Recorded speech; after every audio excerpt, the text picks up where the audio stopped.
In today's video, I'm going to show you probably the coolest thing in PowerPoint, which is creating interactive dashboards in no time. Just look at what you can do. You can create some cool dashboards where if you click on the different numbers, all of the data and the title are changing. Just look at that if I change it. Now, if I go into a category, I can change to electronics, I can change to home appliances, apparel, and everything in the title, the revenue, the charts, everything changes accordingly, which is pretty spectacular. Now, all of this is done on live data from an Excel file. If you change anything there, it will change in your slides as well in your dashboard. This is exactly what Copilot is supposed to do. So let me show you how it works.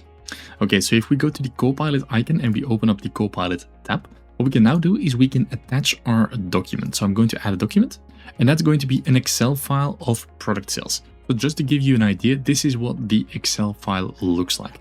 So we see the year, the product, the category, units sold, average price, and then the total revenue of that product. And then I'm going to use the prompt to turn this data into an interactive dashboard where I can filter on year and product category and use the title, subtitle, slide layout. So that's the one that I've added here.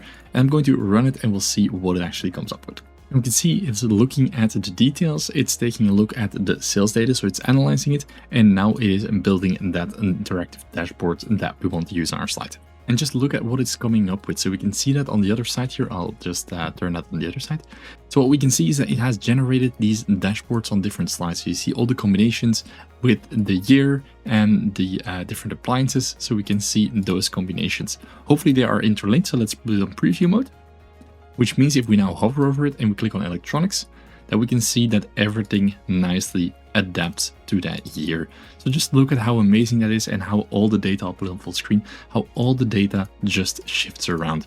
Now, isn't this fantastic that you can just switch to whichever year that you have, take any combination that you like, and just look at all the sales data that is live updating within your slide. So let's have a little bit of a deeper insight of what it does. What we can see is that it uses the correct slide layout, so that title and subtitle content. You can choose any other that you like. This is the one that we've instructed in our prompt here, in our little prompt. And then it has that data live in the background. So you can see this is Excel data that has been added to the chart. Same on those things. Here, of course, we have the numbers that get pulled from the Excel.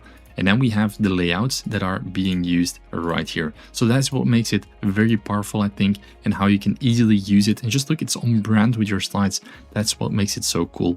So honestly, I'm really impressed with what this can do. I just think of the opportunities that you get to make different dashboards, different things. It is pretty amazing. Now, what I do recommend you to do is to have a solid slide master in place. We don't want to generate random slides, and especially without a layout, because then it's going to mess up things. Your brand is going to drift off. We don't want that. So make sure that you stay on brand. If you want to use a solid template, I'll also link it in the description below so you can access that, which is Copilot proof, AI proof, and really built for that efficiency using AI. So thanks a lot for watching. Definitely let me know in the comments what you think of this new innovation, this new skill, and I'd love to see you in the next video.